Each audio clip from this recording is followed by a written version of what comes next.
Good morning and welcome dear student. Rajasthan board के अंदर इस बार एनसीईआरटी का सिलेबस लागू किया गया है। कक्षा 12वीं के अंदर क्लास 12 के अंदर बायोलॉजी की बुक के अंदर भी एनसीईआरटी के सिलेबस दिए हुए हैं, एनसीईआरटी के ही लेसन दिए हुए हैं। तो हम एनसीईआरटी के अंतर्गत जो 12वीं क्लास की पुस्तक है उसका हम अध्ययन करेंगे। उस पुस्तक के अंदर आज हमारा जो लेसन है वो है पुस्तक से दूसरा लेसन है, लेसन सेकंड दूसरा अध्याय, जिसका नाम है पुष्पी पादपों में लैंगिक जनन, sexual reproduction in flowering plants. लैंगिक जनन के अंतर्गत अपन यहाँ पर किस प्रकार से संरचनाएं लैंगिक जनन के लिए पादपों के अंदर बनती हैं, पुष्प का अध्ययन करेंगे। पुष्प के अंदर नर का भाग क्या है, मादा भाग क्या है, और इनके आपस में निषेचन प्रक्रिया के दौरान बीज और फल का निर्माण किस प्रकार से होता है। पादपों के अंदर लैंगिक और अलैंगिक दोनों प्रकार का जनन पाया जाता है, लेकिन कुछ क्रिप्टोगेमस जो प्लांट्स होते हैं, फेनेरोगेम्स होते हैं, क्रिप्टोगेम्स होते हैं, अपुष्पी पादप होते हैं, उनके अंदर अलैंगिक जनन भी पाया जाता है या जनन की अन्य विधियां भी होती हैं। यहाँ पर हम पुष्पी पादपों में लैंगिक जनन का अध्ययन करेंगे। तो आज हमारा जो अध्ययन का अध्याय है वो है पुष्पी पादपों में लैंगिक जनन, sexual reproduction in flowering plants. जो पुष्पी पादप होते हैं उनमें लैंगिक जनन के लिए क्या क्या संरचनाएं बनती हैं। सबसे पहले हम बात करते हैं पुष्प के बारे में, क्योंकि पुष्पी पादपों के अंदर पुष्प ही एक ऐसी संरचना है जो जनन के लिए आवश्यक है। पुष्प का निर्माण किस प्रकार से होता है हम संक्षेप में यहाँ पर देखते हैं कि आवर्तबीजी पादपों में, यानी कि एंजियोस्पर्म आवर्तबीजी पादप जिनके बीज फल भित्ति से ढके हुए होते हैं वो आवर्तबीजी पादप होते हैं। तो आवर्तबीजी पादपों में जनन के लिए जनन अंग के रूप में पुष्प एक बहुत ही आवश्यक अंग होता है और पुष्प उनमें उत्पन्न होता है।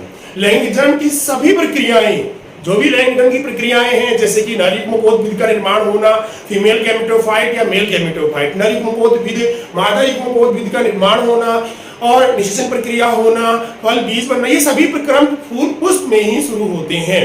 तो पुष्प में ये सभी प्रक्रियाएं, लैंगिक जनन की सभी प्रक्रियाएं पुष्प में या फ्लावर में संपन्न होती हैं।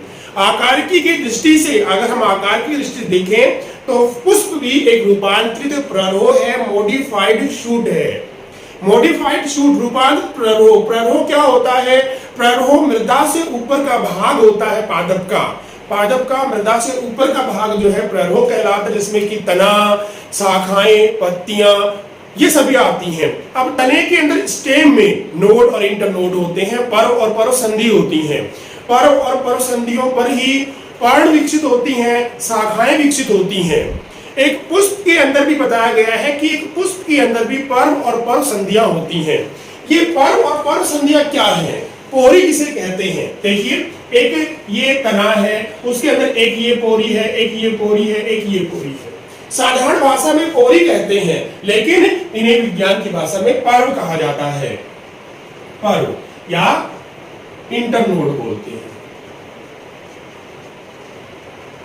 इंटरनोड कहते हैं। इंटरनोड होता है, इसके बाद में दो पर्व जहां जुड़ते हैं वो पर्व संधि कहलाती है। पर्व संधि या नोड। तो पुष्प के अंदर इन्हीं पर्व संधियों पर ही जो पर्व संधियां होती हैं, पर्व संधियां हैं, इन पर्व संधियों पर ही पर्ण विकसित होती है। पुष्प के अंदर भी जो पुष्प पत्र है, पुष्प पत्रों के बारे में अपन अध्ययन करेंगे, सामने चित्र बना हुआ है इसके बारे में। तो पुष्प पत्र जो है, पुष्प के अंदर पर्व और पर्व संधियां हैं। ये पर्व और पर्व संधियां बहुत ही कॉम्पैक्ट हो गई है, सहज हो गई है, बहुत पास आ गई हैं पर्व संधियां, अर्थात पर्व बहुत छोटे हो गए हैं। ये जो पर्व है, बीच की जो पोरी है, ये पोरी है ही नहीं, इसलिए एक पर्व संधि दूसरी पर्व संधि के बिल्कुल पास आ गई। और जब पर्व संधियां पास आएंगी तो जो पर्व संधि पे लगी हुई पर्ण है वो भी बिल्कुल पास हो जाएगी। और इस प्रकार से पुष्प में पर्णों का ही एक गुच्छा होता है, परंतु पर्ण जनन करने के लिए, पुष्प बनाने के लिए रूपांतरित हो गया है, वो कलर्ड हो गई है उसकी पर्ण, उनके कार्य अलग अलग हो गए हैं।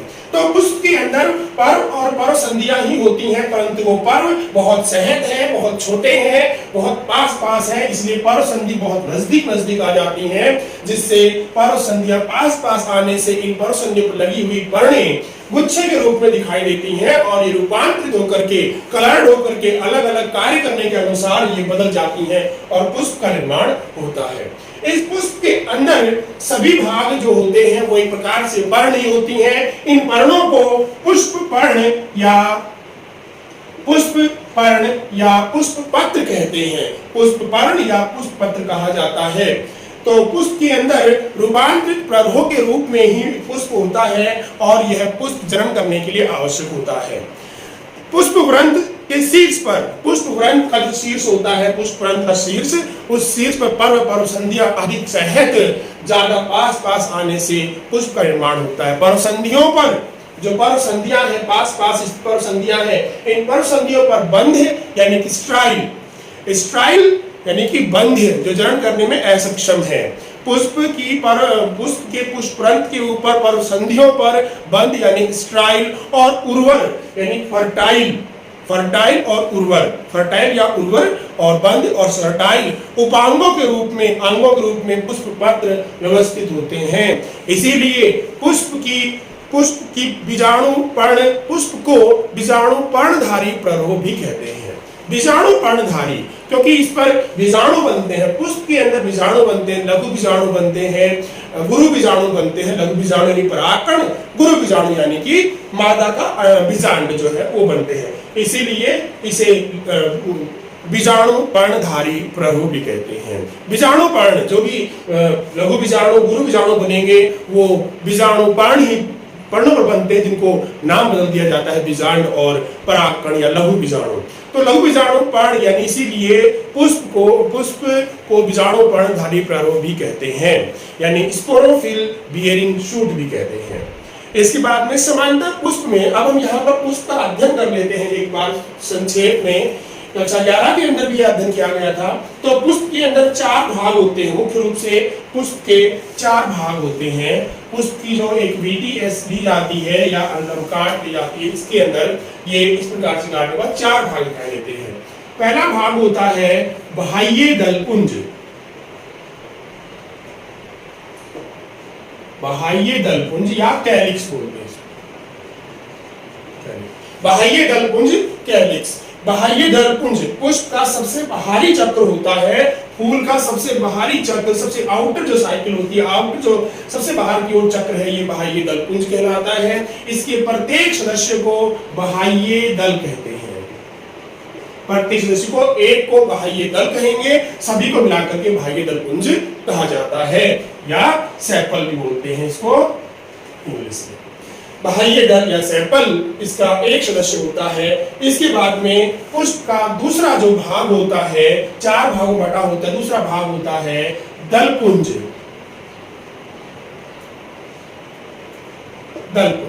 दलपुंज के जो भाग होते हैं, दलपुंज को कोरोला बोलते हैं। दलपुंज पुष्प का दूसरा भाग होता है, बाह्य दल के अंदर की तरफ होता है। ये सामान्यतः रंगीन होते हैं, सुगंधित भी होते हैं। इनमें मकरंद ग्रंथि पाई जाती है, जिनका जो मकरंद या मीठा पदार्थ स्रावित होता है। दलपुंज के प्रत्येक सदस्य को दल कहा जाता है या पेटल कहते हैं। पेटल कहा जाता है। तो दलपुंज सभी को मिलाकर के दलपुंजों की संख्या के अनुसार अलग अलग होती है। पुष्पों के अनुसार दलपुंज होता है, पूरे को दलपुंज कहेंगे। एक सदस्य को दल या पंखुड़ी या पेटल कहते हैं। इसके बाद इसका तीसरा चक्र जो होता है, वो थर्ड चक्र होता है, वो होता है पुमंग। तीसरा चक्र होता है। देखिए पुष्प के जो 2 भाग होते हैं, पहले बाह्य दल और दल, बाह्य दलपुंज और दलपुंज, ये दोनों ही सहायक अंग कहलाते हैं। ये सहायक अंग होते हैं। और उसके बाद में जो 2 भाग होते हैं, पुमंग और दूसरा जायांग, ये आवश्यक चक्र होते हैं, आवश्यक भाग होते हैं। तो पुमंग जो है वो तीसरा भाग होता है। पुमंग एक आवश्यक जनन अंग है। ये जनन अंग है। पुमंग के प्रत्येक सदस्य में एंड्रोशियम होता है, इसकी इंग्लिश एंड्रोशियम। और उसके बाद में पुमंग का जो प्रत्येक सदस्य है उसे कहते हैं पुंकेसर। पुंकेसर कहा जाता है। इसके प्रत्येक सदस्य को पुंकेसर कहते हैं, स्टेमन या पुंकेसर कहते हैं। पुंकेसर जो है वो पादप का नर जनन अंग है। पुष्प का नर जनन अंग पुंकेसर कहलाता है। एक पुंकेसर के अंदर तीन भाग होते हैं। पुंकेसर में तीन भाग होते हैं।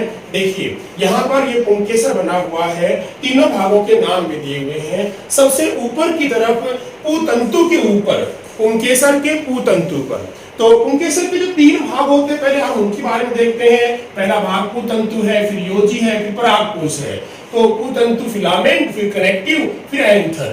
तो पुतंतु है, फिर योजी, फिर परागकोश। तो ये तीन भाग होते हैं पुंकेसर के।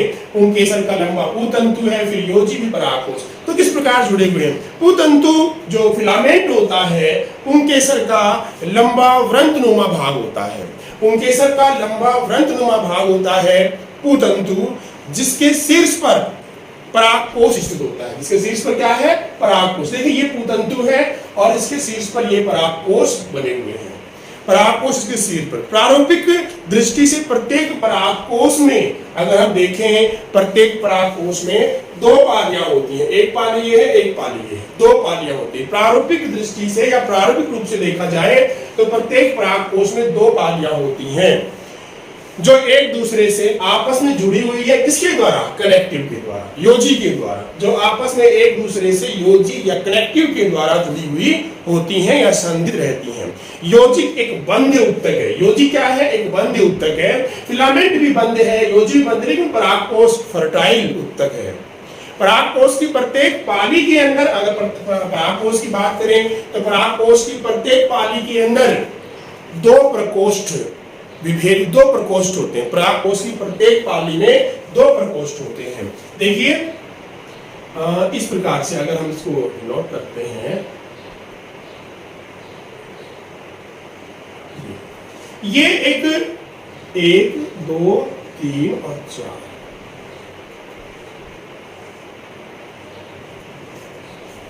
ये लंबे परागकोश, दो पालियां, एक पाली ये है, एक पाली ये है। लंबे परागकोश का 3D डायग्राम बनाया।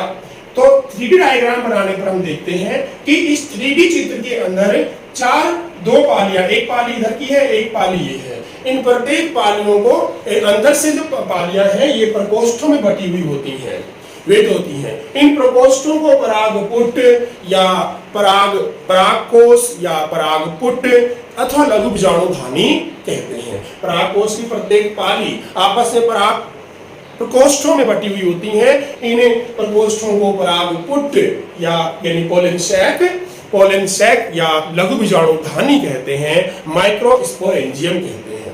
पोलन सैक या लघु बीजाणुधानी या माइक्रोस्पोरेंजियम कहते हैं। तो इस चित्र के अंदर दिख रहा है कि यही एक परागकण जिसकी दो पालियां हैं, दोनों पालियां अलग अलग हैं और हमने उसको बीच में से यानी लंबे परागकोश को इस प्रकार से काटा। तो काटने के बाद दोनों पालियों के अंदर दो प्रकोष्ठ या परागपुट या पोलन सैक या माइक्रोस्पोरेंजियम लघु बीजाणुधानी पाई जाती हैं। तो इसका विशेष ध्यान रखिएगा कि परागकोश के अंदर लघु बीजाणुधानियां होती हैं, लघु बीजाणुधानी या परागपुट होते हैं। आवृतबीजी पादपों के अंदर द्विबीजपत्री पादपों में यानी कि अधिकांश पादपों में लघु बीजाणुधानियों की संख्या भी अलग अलग होती है। जैसे कि प्रत्येक द्विपालिक परागकोश में, द्विपालिक अगर परागकोश है जिसकी दो पालियां इसके अंदर है, इसमें भी दो पालियां बना रखी हैं, तो दो पालियों वाले परागकोश में 4 लघु बीजाणुधानी होंगी। एक ये है, एक ये और एक ये, एक ये। ऐसे 4 माइक्रोस्पोरेंजियम पाई जाएंगी यानी लघु बीजाणुधानी होंगी। 4 लघु बीजाणुधानी या माइक्रोस्पोरेंजियम। परंतु विशेष बात, मालवेसी कुल के अंदर कौन से पादप आते हैं? भिंडी, कपास, गुड़हल आदि। भिंडी है, कपास है, गुड़हल आदि के अंदर पाए जाने वाले परागकोश में सिर्फ एक पाली ही होती है, एक पाली, अर्थात उनके परागकोश एक पालित होते हैं। तो जब एक पालित परागकोश होता है तो उनके अंदर लघु बीजाणुधानी यानी कि माइक्रोस्पोरेंजियम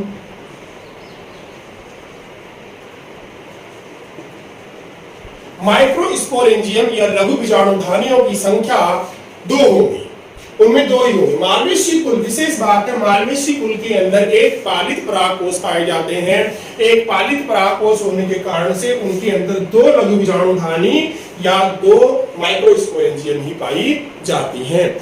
और लघु बीजाणु धानियों के अंदर लघु बीजाणुओं अर्थात माइक्रोस्पोर या परागकण अर्थात पोलन ग्रेन का निर्माण होता है। तो लघु बीजाणु धानी के अंदर नर युग्मक बनाने वाली संरचना परागकण या लघु बीजाणु का निर्माण होता है।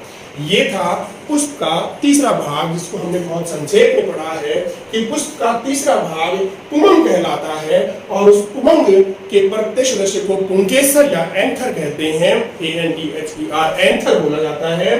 पुंकेसर के अंदर 3 भाग होते हैं। पुंकेसर का लंबा भाग जो फिलामेंट या पूतंतु कहलाता है, लंबा भाग पूतंतु के शीर्ष पर परागकोश पाया जाता है।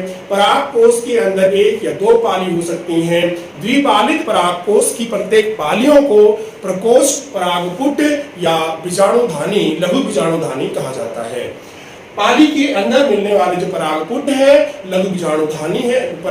पाली के अंदर पालियां जो प्रकोष्ठों में बटी हुई हैं उन प्रकोष्ठों को परागपुट या लघु बीजाणुधानी कहते हैं। इन लघु बीजाणुधानियों की संख्या के हिसाब से अलग अलग होती है। अधिकांश पादपों के अंदर द्विपालित, अधिकांश पादपों के पुष्पों में द्विपालित परागकोश होते हैं। तो द्विपालित परागकोश के अंदर द्विपालित बाइलोब 2 पालियां हैं। तो द्विपालित परागकोश के अंदर 4 लघु बीजाणुधानी, जबकि मालवेसी कुल फैमिली मालवेसी कुल के अंदर 1 पाली के परागकोश पाए जाते हैं। अतः उनमें से 2 माइक्रोस्पोरेंजियम या 2 लघु बीजाणुधानी ही पाई जाती है। इसके बाद हम अध्ययन करते हैं जायांग। पादप का चौथा भाग है और ये आवश्यक भाग है, अर्थात चौथा मादा भाग जायांग जनन अंग के रूप में। जायांग यानी कि गाइनोशियम।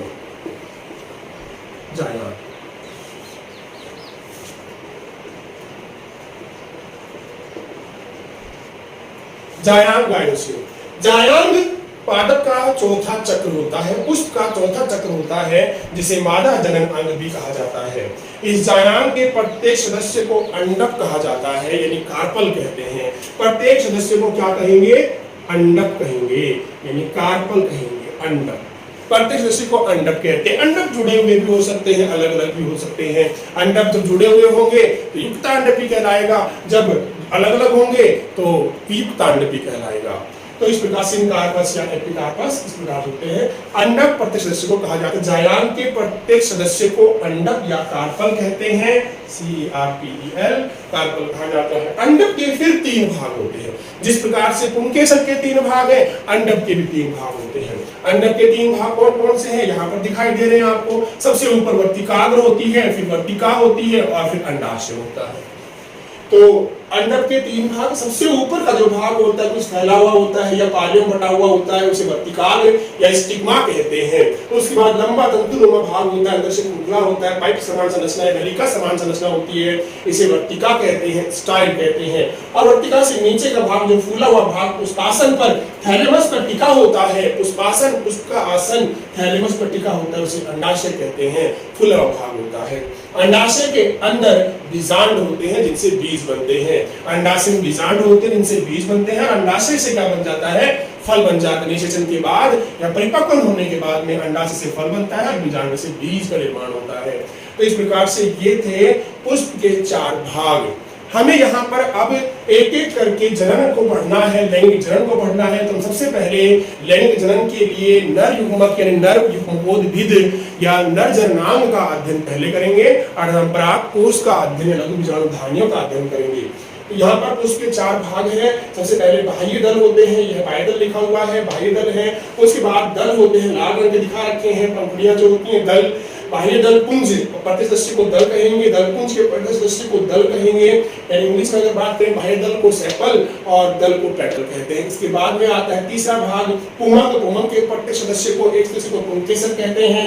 पुंकेसर 3 भागों में बटा होता है, पूतंतु, योजी और परागकोश। उसके बाद में आता है चौथा सदस्य चौथा चक्र जायांग गाइनोशियम। गाइनोशियम या जायांग के प्रत्येक सदस्य को अंडक कहा जाता है। अंडक फिर 3 भागों में बटा होता है, वर्तिकाग्र, वर्तिका और अंडाशय। और अंडाशय के अंदर बीजांड पाए जाते हैं। तो ये था पुष्प का अध्ययन। इसके बाद हम अध्ययन करेंगे एक एक भागों का, यानी कि सबसे पहले हम चलेंगे नर भाग की तरफ, यानी कि पुष्प का जो नर जनन अंग है उसकी ओर।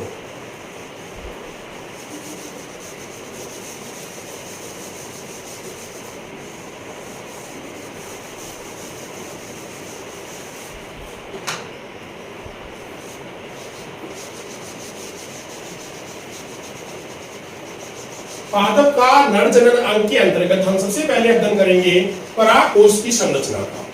परागकोश का निर्माण किस प्रकार से होता है, परागकोश की संरचना क्या है, इसके अंदर कौन कौन सी भित्तियां, कौन कौन सी कोशिकाएं और कौन कौन से ऊतक पाए जाते हैं, हम इन सब का अध्ययन यहाँ पर एक एक करके बारी बारी से बहुत ही अच्छे तरीके से करेंगे ताकि आप लोगों की तैयारी अच्छी तरह से हो जाए इस प्रकार से। तो देखिए सबसे पहले है परागकोश की संरचना यानी परागकोश का निर्माण किस प्रकार से होता है।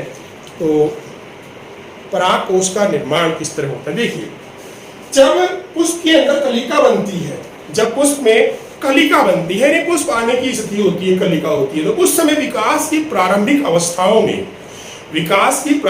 अवस्थाओं में प्रत्येक परागकोश एक सुनिश्चित बाह्य त्वचा, यानी कि जब स्टार्टिंग में कलिका आ रही है तो उस कलिका के बाहर कई झिल्लियां हैं, लेस है, बाह्य दल भी है, फिर दल है, उसके बाद में परागकोश का निर्माण एक पुंकेसर में हो रहा है। तो उस समय बाह्य त्वचा के अंदर एक सुनिश्चित सुनिश्चित कोशिकाओं बाह्य त्वचा द्वारा आवृत अविभेदित कोशिकाओं का समरूपी समूह होता है। आपस में कोई कोशिका पटी हुई नहीं है, अविभेदित कोशिकाओं का समूह होता है, यानी कि समरूपी समूह होता है। सभी कोशिकाएं समान रूप की होती हैं, जिनमें यह भी नहीं होता कि किस कोशिका से स्पेशलाइजेशन नहीं हुआ है अभी, किस कोशिका से परागकोश बनेगा, किससे पुतंतु बनेगा, किससे फिर योजी बनेगी। तो सबसे पहले आरंभिक विकास की प्रारंभिक अवस्थाओं में परागकोश एक सुनिश्चित बाह्य त्वचा द्वारा आवृत अविभेदित कोशिकाओं का समरूपी समूह होता है, जिसमें अनेक संरचनात्मक परिवर्तनों के फलस्वरूप 4 परागपुटों का विभेदन होता है। अनेक संरचनात्मक परिवर्तन आते हैं जिसके बाद में 4 परागपुटों का निर्माण होता है। परागपुट आपको बताया है, अब आप इस चित्र पर ध्यान दीजिएगा। परागपुट यहाँ पर ये चित्र ये बना हुआ है, स्फुटित परागकोश का चित्र है। ये यहाँ पर एक परागपुट ये है, एक परागपुट ये, एक परागपुट ये, एक परागपुट ये, यानी पोलन सैक या लघु बीजाणुधानी। ये हमने द्विपालिक परागकोश बना रखा है, एक परागकोश ये है, एक पाली ये है परागकोश की, दूसरी पाली ये है। यहाँ पर एक पाली के अंदर 2 पोलन सैक है, इसमें 2 पोलन सैक है, अर्थात माइक्रोस्पोरेंजियम है या लघु बीजाणुधानी। देखिए परागपुट कहिए, पोलन सैक कहिए, एक दूसरे की हिंदी इंग्लिश है। इसके बाद में लघु बीजाणुधानी या माइक्रोस्पोरेंजियम, ये भी इसी का नाम है, हिंदी इंग्लिश है। यहाँ पर जो परागपुट है, इन परागपुटों का निर्माण प्रारंभिक अवस्थाओं के अंदर 4 परागपुटों का निर्माण हो जाता है। प्रत्येक परागपुट की कुछ अधस्तर कोशिकाएं, अधस्तर यानी कि हाइपोडर्मल सेल,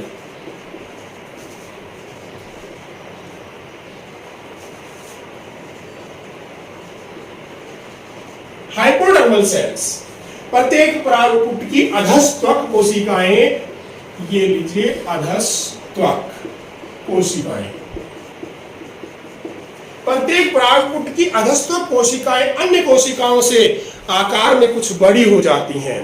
प्रत्येक परागपुट की अधस्त्वक कोशिकाएं हाइपोडर्मल सेल्स अन्य कोशिकाओं से आकार में कुछ बड़ी हो जाती है।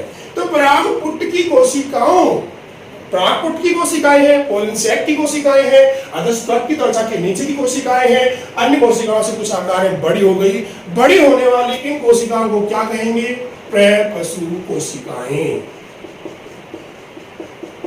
प्रपशु कोशिकाएं, प्रपशु या आर्कीस्पोरियल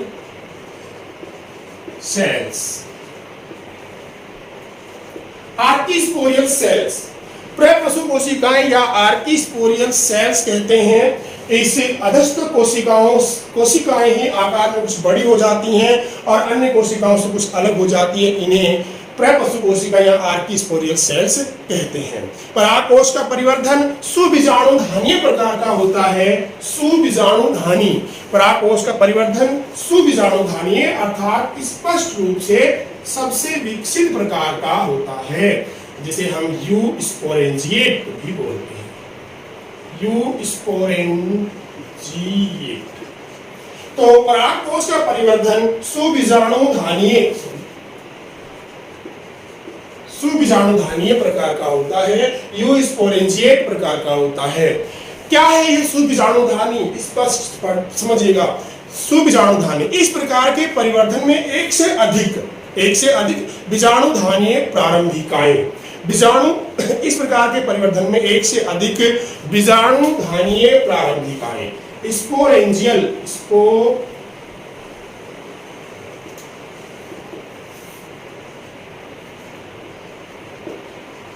इनिशियल्स, इस प्रकार के परिवर्धन में सुबीजाणु धानीय प्रकार का परिवर्तन क्या होता है कि इस प्रकार के परिवर्धन में अनेक प्रकार की प्रारंभिक बीजाणु धानीय या एक से अधिक बीजाणु धानीय प्रारंभिकाओं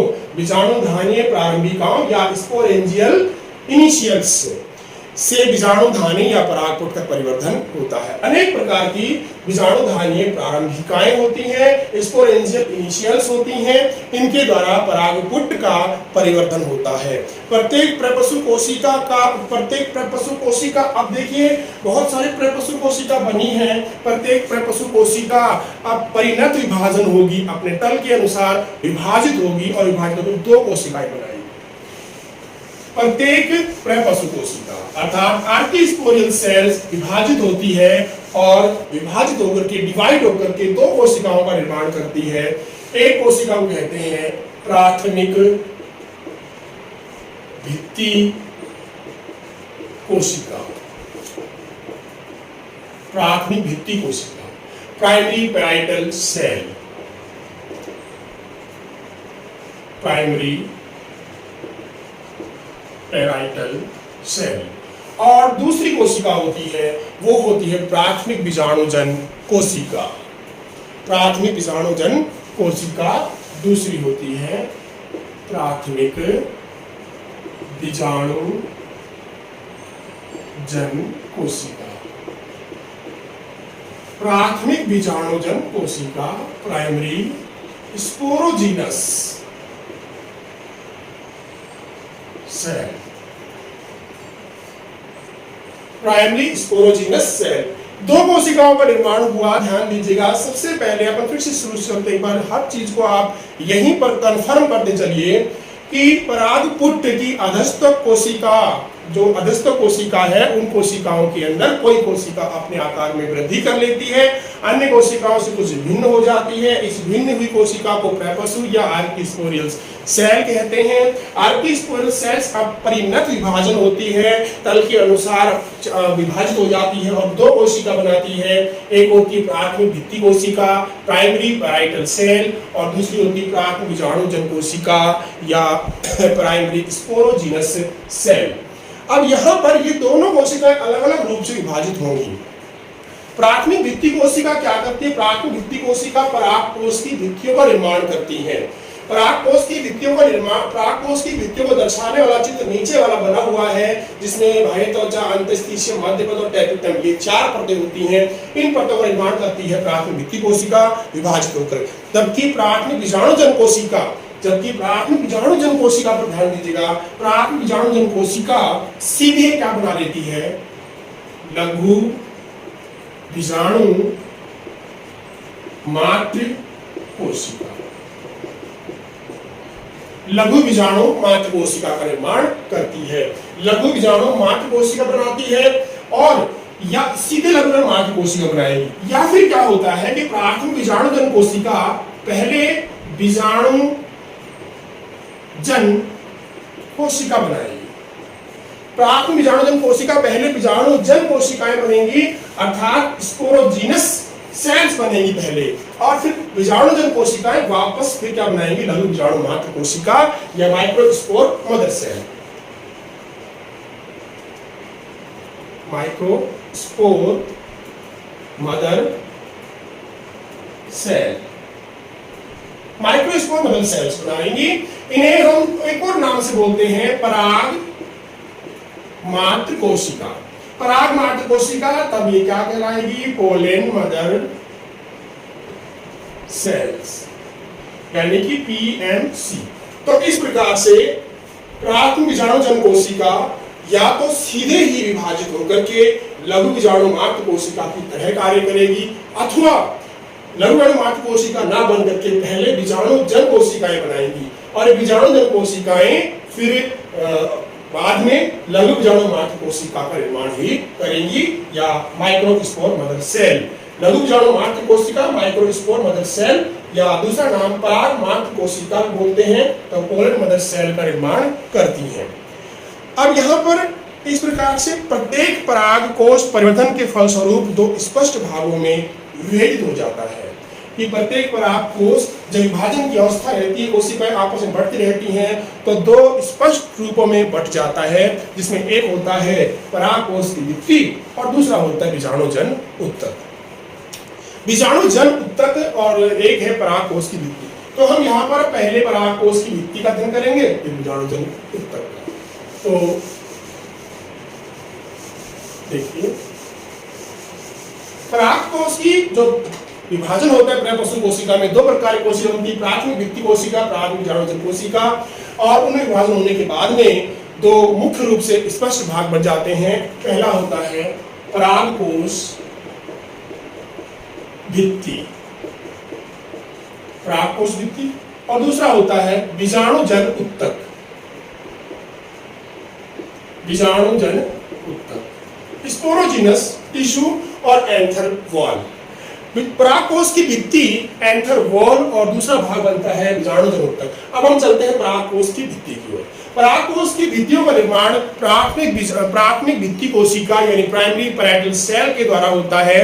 ध्यान रखिएगा, प्राथमिक पराग कोश की भित्तियों का निर्माण प्राथमिक भित्ति कोशिका प्राइमरी पैराइटल सेल के द्वारा होता है एवं परिपक्व अवस्था में, जब पराग कोश की परिपक्व अवस्था की अनुप्रस्थ काट ली जाती है, अर्थात लंबे लंबे पराग कोश होते हैं, तो उन पराग कोशों की जब अनुप्रस्थ काट ली जाती है, तो उस अनुप्रस्थ काट में ये पराग कोश की भित्तियां अलग अलग 4 भित्तियां दिखाई देती हैं, जो निश्चित क्रम के अंदर लगी होती हैं। ये 4 भित्तियां जो होती है, सबसे पहला होता है बाह्य त्वचा या एपिडर्मिस, फिर होती है अंतःस्थीशियम या एंडोथीशियम, फिर होती है मध्य परतें, 1 या 3 तक की परतें होती हैं, मिडिल लेयर, और फिर होता है पोष उत्तक या टेपिटम, और उसके अंदर की कोशिकाएं जो है वो बीजाणु उत्तक की कोशिका होती है, बीजाणुजन उत्तक की कोशिका होती हैं। सबसे पहले हम अध्ययन करते हैं बाह्य त्वचा। पहला जो भाग है एपिडर्मिस, पराग कोश की भित्ति के अंदर पहला भाग है एपिडर्मिस। एपिडर्मिस बाह्य त्वचा, पराग कोश की सबसे बाहर की तरफ की परत होती है। यह पराग कोश की भित्ति का सबसे बाह्य कोशिकाओं का एकल स्तर होता है। देखिए, सिर्फ एकल स्तर, यानी कोशिका एक नहीं है परंतु परत एक ही है, एक ही परत की कोशिकाएं हैं, ये सारी एक परत की कोशिका है। यानी कि कोशिकाओं की एकल स्तर होता है बाहर की ओर, इसे बाह्य त्वचा कहते हैं, जो पराग कोश की सुरक्षा का कार्य करती हैं। बाह्य त्वचा कोशिकाएं बाहर की ओर होती है, पराग कोश की सुरक्षा करती है। ये कोशिकाएं स्पर्श रेखीय रूप से, स्पर्श रेखीय दिशा में दीर्घित चपटी होती है। अब स्पर्श रेखीय क्या होता है, यानी कि जो बाहर की तरफ की जो त्वचा है उसकी जो स्पर्श रेखीय स्थिति है वहां से ये चपटी है, स्पर्श रेखीय रूप से दीर्घित, यानी कि इस प्रकार से फैली हुई है। इस तरह से ये फैली हुई चपटी कोशिकाएं होती हैं, फैली हुई होती है, स्पर्श रेखीय रूप से चपटी कोशिकाएं होती हैं बाह्य त्वचा में। इसके बाद आता है दूसरी लेयर आती है एंडोथीशियम, एंडोथीशियम या अंतःस्थीशियम। एंडोथीशियम दूसरी परत है इसकी, एंडोथीशियम अंतःस्थीशियम। अब देखिए, बाह्य त्वचा के नीचे का जो स्तर है वो एंडोथीशियम कहलाता है। ये भी एकल स्तर होता है, कोशिकाओं का एकल स्तर होता है, जिसमें कोशिकाएं मोटी व त्रिज्यित रूप से दीर्घित होती हैं। यहाँ पर ध्यान दीजिएगा, कोशिकाएं बड़ी बड़ी हैं। चित्र में आपको दिखाई दे रहा होगा, ये जो लाल रंग की पट्टी दिखाई दे रही है, ये पट्टी जो है ये लंबी, इस प्रकार से बड़ी कोशिका है। देखिए, पहली लेयर ये है जो कि लंबी लंबी कोशिकाएं हैं बाह्य त्वचा की। इसके बाद में जो अंतःस्थीशियम कोशिकाएं हैं वो इस तरह से चपटी है, मतलब त्रिज्यित, रेडियली रूप से ये क्या है, चपटी है। रेडियल रूप से ये बढ़ी हुई कोशिकाएं हैं, रेडियली रूप से, त्रिज्यित रूप से दीर्घित है, इलोंगेटेड है, रेडियली इलोंगेटेड है ये कोशिकाएं। तो अंतःस्थीशियम की कोशिकाएं त्रिज्यित रूप से या रेडियली इलोंगेटेड होती हैं। और इन कोशिकाओं की आंतरिक भित्तियों पर बहुत इंपॉर्टेंट बात है कि इन कोशिकाओं की आंतरिक भित्तियों पर अल्फा सेलुलोज की पट्टियां पाई जाती हैं। अल्फा सेलुलोज की पट्टियां पाई जाती हैं। ध्यान दीजिएगा, पराग कोश की दूसरी परत एंडोथीशियम या अंतःस्थीशियम या एंडोथीशियम कि आंतरिक भित्ति पर अल्फा सेलुलोज की पट्टियां पाई जाती हैं। इन पट्टियों के कारण से ही परागकोश का स्फुटन होता है, क्योंकि सेलुलोज जो है, सेलुलोज की पट्टिकाएं आर्द्रताग्राही होती हैं। आर्द्रताग्राही होती है, नमी को सोखने वाली होती हैं। ये रेशेदार पट्टियां जो है अल्फा सेलुलोज की पट्टियां बन जाती हैं अंदर की तरफ स्पर्श रेखीय भित्तियों में अंदर की तरफ अल्फा सेलुलोज की पट्टियां होती हैं। ये पट्टियां, ये कोशिकाएं अंतःस्थितिम की कोशिकाएं आर्द्रताग्राही होती हैं एवं इन कोशिकाओं में शुष्क अवस्था में खिंचाव या तनाव उत्पन्न होता है। जब ये सूखता है, परागकोश परिपक्व होता है, तो शुष्क अवस्था के अंदर खिंचाव या तनाव उत्पन्न होता है, जिससे परागकोश का स्फुटन हो जाता है। परागकोश के स्फुटन के लिए अंतःस्थितिम की जो कोशिकाएं होती हैं, उन कोशिकाओं अंतःस्थितिम कोशिकाओं में कहीं कहीं पर सेलुलोज की पट्टिकाएं नहीं पाई जाती। जिन कोशिकाओं में सेलुलोज की पट्टिकाएं नहीं पाई जाती, उन कोशिकाओं को स्टोमियम या ओस्ट कोशिकाएं कहते हैं। ओस्ट कोशिकाएं या स्टोमियम कहते हैं। इन्हीं ओस्ट कोशिकाओं से ही परागकोश का स्फुटन होता है। ध्यान दीजिएगा, अंतःस्थितिम की जो परत है, दूसरी परत होती है जो कि बाह्य त्वचा के नीचे पाई जाती है, और इस परत की कोशिकाओं के अंदर अल्फा सेलुलोज की पट्टियां पाई जाती हैं। इसको इन कोशिकाओं की आंतरिक भित्ति में स्पर्श रेखीय रूप से अल्फा सेलुलोज की पट्टियां पाई जाती हैं। इनको ये कोशिकाएं आर्द्रताग्राही प्रकृति की होती हैं, जो शुष्क होने पर या शुष्क अवस्था में खिंचाव और तनाव उत्पन्न करती है, जिस कारण से परागकोश का स्फुटन होता है। परागकोश का स्फुटन स्टोमियम सेल्स के पास होता है, ओस्ट कोशिकाओं से होता है। ये ओस्ट कोशिकाओं में सेलुलोज की पट्टिकाएं नहीं पाई जाती, उस स्थान से परागकोश खुल जाता है, जिसे परागकोश का स्फुटन कहते हैं। इसके बाद आती है तीसरी परत जो है मिडिल लेयर या मध्य परत।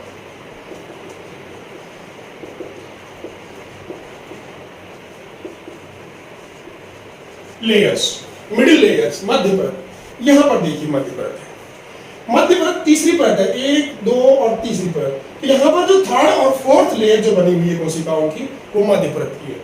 तो मध्य परत की संख्या यानी कि मिडिल स्तर जो होते हैं, मिडिल लेयर जो होती हैं या मध्य स्तरें होती हैं, वो 1 से 3 की संख्या में कोशिकाओं का स्तर होता है। 1 से 3 परतों की परतें होती हैं। अंतःस्थितिम के अंदर की तरफ कोशिकाओं की 1 से 3 मध्य स्तर का निर्माण होता है। 1 से 3 परतें होती हैं मध्य स्तर की या मिडिल लेयर की। ये कोशिकाएं पतली भित्ति युक्त व अल्पकालिक होती हैं, पतली भित्ति वाली होती हैं और अल्पकालिक होती हैं। अगर आप इस चित्र के अंदर देखें तो इसमें भी इस प्रकार से है। ये अपने बड़ा करके बना रखा है, ये थोड़ा ज्यादा गहरा है। यहाँ पर पहले बाह्य त्वचा, फिर अंतःस्थितिम, फिर 2 लेयर बना रखी है हमने मिडिल लेयर की। इसके बाद मिडिल लेयर की जो परतें होती हैं वो अल्पकालिक होती हैं, त्रिभुजाकार कोशिकाएं होती हैं, अल्पकालिक होती हैं, भित्ति युक्त होती हैं। इस प्रकार की कोशिकाएं पतली भित्ति युक्त होती है और अल्पकालिक होती हैं। इस प्रकार की 3 या 1 से 3 परतें ये कोशिकाओं की पाई जाती हैं परागकोश के अंदर। परागकोश की जो चौथी परत होती है टेपिटम, विशेष होती है। यानी चौथी परत जो है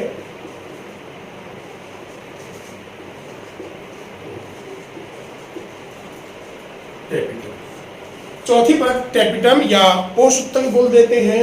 पोषुत्तक हिंदी में बोलते हैं, इंग्लिश में इसको टेपिटम कहते हैं। टेपिटम या पोषुत्तक, यह परागकोश की सबसे भीतरी और आवश्यक परत होती है। इस परत की कोशिकाओं के अंदर गाढ़ा जीव द्रव्य तथा स्पष्ट बड़े आकार का केंद्रक होता है। ये कोशिकाएं भी बड़े आकार की होती हैं और इनके अंदर स्पष्ट केंद्रक दिखाई देता है, स्पष्ट केंद्रक पाया जाता है, बड़े आकार का केंद्रक होता है। सघन जीव द्रव्य वाली कोशिकाएं होती हैं। तो यह परागकोश, टेपिटम की बात करें तो यह परागकोश का सबसे आंतरिक एवं विशिष्ट स्तर है। एवं बीजाणु जन उत्तक के चारों ओर पाया जाता है। बीजाणु जन उत्तक, इसके बाद बीजाणु जन उत्तक ही आएगा, क्योंकि 4 परत थी, 4 परतें पूरी हो गई, तो बीजाणु जन उत्तक के चारों ओर यह परत पाई जाती टेपिटम की। लघु बीजाणु की चतुष्क अवस्था में, लघु बीजाणु की चतुष्क अवस्था तक यह स्तर पूर्ण रूप से विकसित हो जाता है। बताएंगे आपको चतुष्क अवस्था क्या है या टेट्राड अवस्था क्या है, उस तक ये पूर्ण रूप से बन जाती है। तब तक जब तक लघु बीजाणु चतुष्क अवस्था में यानी कि टेट्राड अवस्था में आता है, चतुष्क या टेट्राड अवस्था में आता है तब तक टेपिटम का निर्माण पूर्ण रूप से हो जाता है। टेपिटम की कोशिकाओं में कोशिका द्रव सघन एवं केंद्रक स्पष्ट होता है। परिपक्व अवस्था में ये कोशिकाएं बहुकेंद्रिकी बहुगुणित होती हैं। परिपक्व अवस्थाओं के अंदर ये कोशिकाएं बहुकेंद्रिकी बहुगुणित होती हैं, अर्थात इनमें गुणकों की संख्या भी ज्यादा होती है और इनमें केंद्रकों की संख्या भी ज्यादा होती है। तो परिपक्व अवस्था में कोशिकाएं बहुकेंद्रिकी बहुगुणित होती हैं। टेपिटम की कोशिकाओं, टेपिटम जो है पादपों के अंदर टेपिटम दो प्रकार की होती है। पादपों में टेपिटम की जो परत है, एक आवश्यक परत है टेपिटम सबसे अंदर की चौथी परत होती है, दो प्रकार की होती है। पहला जो प्रकार होता है वो होता है अमीबीय टेपिटम, अमीबोइड या पेरीप्लाज्मोडियल टेपिटम, अमीबोइड या पेरीप्लाज्मोडियल टेपिटम।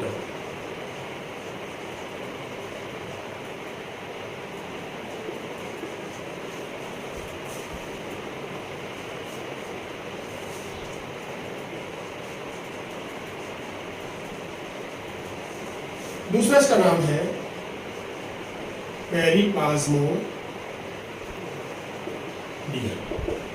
टेपिटम, अमीबीय या पेरीप्लाज्मोडियल टेपिटम। अमीबीय या पेरीप्लाज्मोडियल टेपिटम जो है वो क्या है, देखिए इस प्रकार की टेपिटम में, अमीबीय या पेरीप्लाज्मोडियल टेपिटम में, इस प्रकार की टेपिटम में टेपिटम कोशिकाओं की भित्ति टूट जाती है। ये टेपिटम कोशिकाओं की भित्ति टूट जाती है और इनका जीव द्रव्य या कोशिका द्रव्य एक जगह इकट्ठा होकर के लघु बीजाणु मात्र कोशिकाओं के बीच में स्थित या विकसित हो रहे लघु बीजाणुओं को पोषण प्रदान करने का कार्य करती है। टेपिटम मुख्य रूप से विकसित होते हुए लघु बीजाणु कोशिकाओं को या लघु बीजाणुओं को पोषण प्रदान करने का कार्य करती हैं। पोषण प्रदान करने के आधार पर ये दो प्रकार की होती है, अमीबीय टेपिटम या अमीबोइड टेपिटम या पेरीप्लाज्मोडियल टेपिटम। तो पेरीप्लाज्मोडियल टेपिटम में क्या होता है कि इस टेपिटम में कोशिकाओं की भित्ति टूट जाने से जीव द्रव परागपुट में आ जाता है। जीव द्रव कहाँ जाएगा? परागपुट में आ जाता है और परागपुट के अंदर स्थित विकसित होते हुए पराग कण या लघु बीजाणुओं को पोषण प्रदान करती है। तो इनका जो जीव द्रव है वो पूरा का पूरा ही चलता हुआ अमीबा के समान गति करता हुआ परागपुट की कोशिकाओं के बीच में आ जाता है, जहां पर यह पेरीप्लाज्मोडियल बन जाता है और यह पेरीप्लाज्मोडियल लघु बीजाणु मात्र कोशिका या पोलन मदर सेल या माइक्रोस्पोर मदर सेल के बीच में विकसित हो रहे लघु बीजाणुओं को पोषण प्रदान करने का कार्य करता है। अमीबोइड प्रकार की, अमीबीय प्रकार की जो टेपिटम है वो पाई किसमें जाती है? टाइफा में और ट्रेडेस्केंसिया पादप। तो ये मुख्य कुछ उदाहरण हैं ट्रेडेस्केंसिया।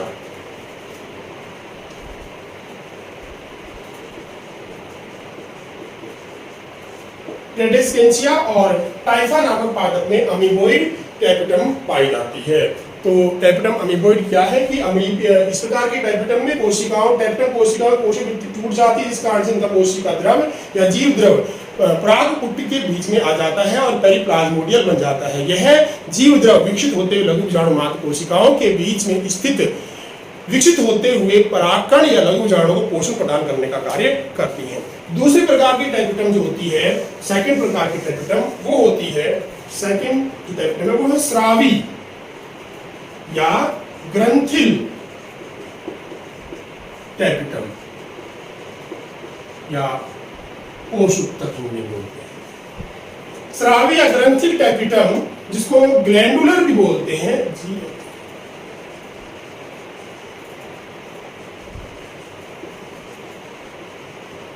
या सिक्रेटरी ग्लैंडुलर टेपिटम या स्रावी ग्रंथिल टेपिटम। इस प्रकार की टेपिटम में क्या होता है, ये इस टेपिटम की कोशिका भित्ति टूटती नहीं है, बल्कि इनसे भोज्य पदार्थ या कुछ पदार्थों का स्राव किया जाता है। इस प्रकार की टेपिटम से भोज्य पदार्थों का स्राव किया जाता है और यह स्राव लघु बीजाणु मात्र कोशिकाओं के बीच में स्थित लघु बीजाणु विकसित होते लघु बीजाणु को पोषण प्रदान करने का कार्य करती है। तो इसमें क्या होता है कि ग्रंथिल या स्रावी प्रकार की टेपिटम के अंदर जो भोज्य पदार्थ स्रावित किया जाता है वो भोज्य पदार्थ परागकणों के लिए या लघु बीजाणुओं के लिए बहुत आवश्यक होता है। क्योंकि टेपिटम की कोशिकाएं, स्रावी प्रकार की टेपिटम कोशिकाओं में वशीय प्रकृति की गोलाकार संरचनाएं जिन्हें प्रोयूबिस्काएं कहते हैं पाई जाती है। यूबिस्काय। ध्यान दीजिएगा, स्रावी प्रकार की टेट्राटम कोशिकाओं में लिपिड प्रकृति की गोलाकार संरचनाएं पाई जाती हैं जिन्हें प्रोयूबिस्काय कहते हैं। यह प्रोयूबिस्काय जल्द ही स्पोरोपोलिनिन नामक पदार्थ के जमने से, स्पोरोपोलिनिन बहुत ही आवश्यक पदार्थ, नाम याद रखिएगा। देखिए, प्रोयूबिस्काय गोलाकार लिपिड प्रकृति की गोलाकार संरचनाएं पाई जाती हैं टेट्राटम कोशिकाओं में, जिन्हें प्रोयूबिस्काय कहते हैं। इन प्रोयूबिस्काय में स्पोरोपोलिनिन के जम जाने से यूबिस बॉडी का निर्माण होता है, यानी कि यूबिस्काय का निर्माण होता है। प्रोयूबिस से क्या बन जाती है? यूबिस्काय बन जाती है। यह यूबिस्काय स्पोरोपोलिनिन लघु बीजाणु या पराग कणों की बाह्य चोल के अंदर पाया जाता है। उनका बाह्य चोल का निर्माण करने के लिए आवश्यक होता है। पराग कण की संरचना या लघु बीजाणु की संरचना हम पढ़ेंगे तो लघु बीजाणु की संरचना के अंदर दो भाग होते हैं, एक बाहर की तरफ बाह्य चोल कांटेदार और दूसरा अंदर की तरफ होता है अंतःचोल या इंटाइन और बाहर की तरफ एक्साइन। तो जो एक्साइन जो लेयर होती है वो स्पोरोपोलिनिन की बनी होती है। स्पोरोपोलिनिन का निर्माण जो है वो टेट्राटम की कोशिकाओं के द्वारा किया जाता है। तो इस प्रकार से स्पोरोपोलिनिन नामक पदार्थ के जमने से प्रोयूबिस्काय से यूबिस्काय का निर्माण होता है और इस प्रकार से यह यूबिस्काय या स्पोरोपोलिनिन पराग कणों के बाह्य चोल का निर्माण करती है। अधिकांश द्विबीजपत्री पादपों में स्रावी प्रकार की टेट्राटम ही पाई जाती है। जो पहली प्रकार की टेट्राटम थी अमीबिया टेट्राटम, वो टाइफा और टेरेस्टेंसिया में पाई जाती है, परंतु स्रावी और ग्रंथि प्रकार की टेट्राटम अधिकांश द्विबीजपत्री डाइकोटिलेडोनी प्लांट्स के अंदर पाई जाती है। इस प्रकार से टेट्राटम जो है वो अनेक कार्य और भी करती है, जैसे कि टेट्राटम के द्वारा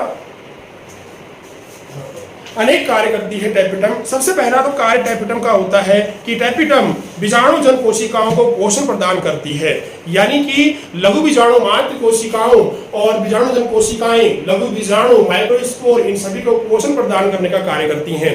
अगर विकास की अवस्थाओं के अंदर जब लघु बीजाणु बन रहे होते हैं उस समय अगर टेट्राटम नष्ट हो जाती है तो पराग कण बंद होते हैं या पराग कण जनन करने में असक्षम होते हैं, उनकी वृद्धि रुक जाती है, वो बंद होते हैं या वो नष्ट हो जाते हैं। तो टेट्राटम पराग कणों के विकास के लिए बहुत आवश्यक परत है। अगर टेट्राटम नष्ट हो जाते हैं विकास की प्रारंभिक अवस्थाओं में तो इस कारण से पराग कण बंद और जनन करने में असक्षम होंगे। लघु बीजाणुओं को कैलोस के बंधन से मुक्त करने के लिए कैलेस एंजाइम का स्राव किया जाता है। अब यहाँ पर ध्यान दीजिएगा, पहले बीच में यहाँ पर एक शब्द आया था चतुष्क। देखिए, लघु बीजाणु मात्र कोशिका, लघु बीजाणु मात्र कोशिका टेट्राटम के अंदर पाई जाती हैं। बीजाणुजन उत्तक की कोशिकाएं हैं, ये बीजाणुजन उत्तक की कोशिकाएं हैं।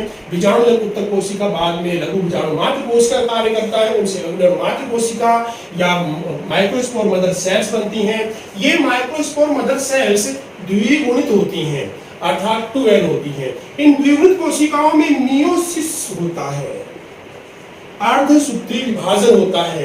अर्धसूत्री विभाजन आपको 11वीं क्लास में पढ़ा होगा आपने 11वीं क्लास में। अर्धसूत्री विभाजन 2 बार होता है। अर्धसूत्री फर्स्ट, जिससे 2 कोशिकाएं बनती हैं और उन दोनों कोशिकाओं में गुणसूत्रों की संख्या आधी हो जाती है। इसके बाद में फिर से एक बार और अर्धसूत्री सेकंड विभाजन होता है, जिससे 4 कोशिकाएं बनती हैं। तो इस प्रकार से लघु बीजाणु मात्र कोशिका जो कि एक द्विगुण कोशिका होती है वो अर्धसूत्री विभाजन से 4 लघु बीजाणु का निर्माण करती हैं। इन्हें लघु बीजाणु कहते हैं, लघु बीजाणु कहा जाता है। ये लघु बीजाणु 4 लघु बीजाणु एक साथ जुड़े रहते हैं। ये 4 लघु बीजाणु एक साथ चिपके रहते हैं। इन चिपके हुए 4 लघु बीजाणुओं को चतुष्क कहा जाता है, टेट्राड कहा जाता है, टेट्राड या चतुष्क कहते हैं। तो ये चतुष्क जो है यानी कि टेट्राड है, इसमें 4 कोशिकाएं होती हैं। ये चारों कोशिकाएं आपस में जुड़ी होती हैं, किस कारण से? कैलोज नामक बंधन से। ध्यान दीजिएगा, कैलोज नामक बंधन होता है। इस कैलोज नामक बंधन के कारण चतुष्क में 4 लघु बीजाणु आपस में जुड़े होते हैं और लघु बीजाणु यानी पराग कणों का दूसरी वर्तिकाग्र पर पहुंचने के लिए जरूरी है कि वो अलग अलग हो जाएं। इसके लिए टेट्राटम की कोशिकाओं का दूसरा कार्य बता रहा हूं। पहला कार्य था लघु बीजाणु मात्र कोशिकाओं को पोषण प्रदान करना, दूसरा कार्य टेट्राटम की कोशिकाएं टेट्राटम की कोशिकाओं से चतुष्क में लघु बीजाणु जो चतुष्क अवस्था में होते हैं उस चतुष्क से लघु बीजाणु को अलग करने के लिए, कैलोज के बंधन को तोड़ने के लिए एक एंजाइम साबित किया जाता है, कैलेज एंजाइम। ये कैलेज एंजाइम कैलोज के बंधन से लघु बीजाणुओं को मुक्त कर देता है। दूसरा कार्य है टेट्राटम का कि टेट्राटम की कोशिकाएं लघु बीजाणु को कैलोज के बंधन से मुक्त करने के लिए कैलेज एंजाइम का निर्माण करती हैं। टेट्राटम की कोशिकाएं हार्मोन भी स्रावित करती हैं। टेट्राटम कोशिकाओं से हार्मोन भी स्रावित होता है। कौन सा? IAA, इंडोल एसिटिक एसिड का स्राव भी किया जाता है। और जो एक और महत्वपूर्ण कार्य था कि टेट्राटम की कोशिकाओं के अंदर, टेट्राटम की कोशिकाओं से प्रोयूबिस्काई का, टेट्राटम की कोशिकाओं में लिपिड प्रकृति की गोलाकार संरचनाएं पाई जाती हैं जिन्हें प्रोयूबिस्काई कहा जाता है।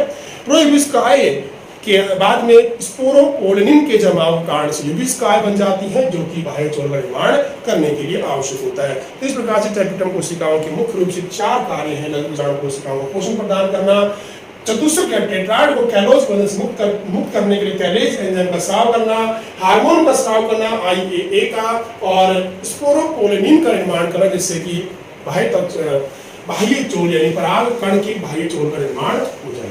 तो ये था हमारे 4 स्तर पराग कोश भित्ति के। पहला एपिडर्मिस, फिर एंडोथीशियन, मिडिल लेयर, कैपिटल। वीडियो को बार-बार स्पष्ट रूप से देखोगे तो चारों स्तर आपको अच्छी तरह समझ में आ जाएंगे। अब इसके बाद हम चलते हैं बीजाणु जन ऊतक पर यानी कि स्पोरोजिनस टिश्यू पर।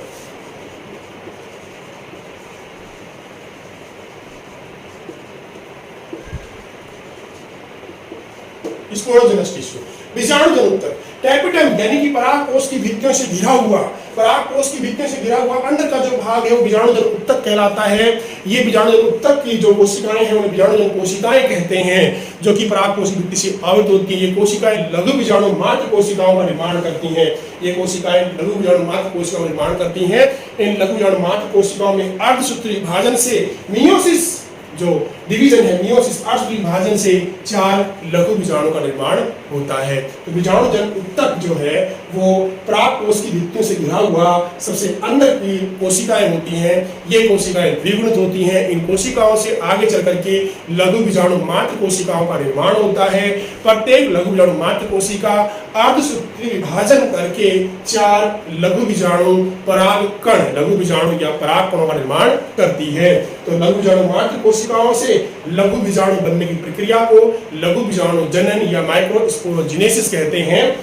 लघु बीजाणु जनन यानी कि लघु बीजाणु मात्र कोशिकाओं से विभाजन होकर के लघु बीजाणु या पराग कणों का निर्माण होना लघु बीजाणु जनन कहलाता है। लघु बीजाणु जनन का अध्ययन हम अगले अध्याय के अंदर यानी अगली जो वीडियो है उसके अंदर करेंगे।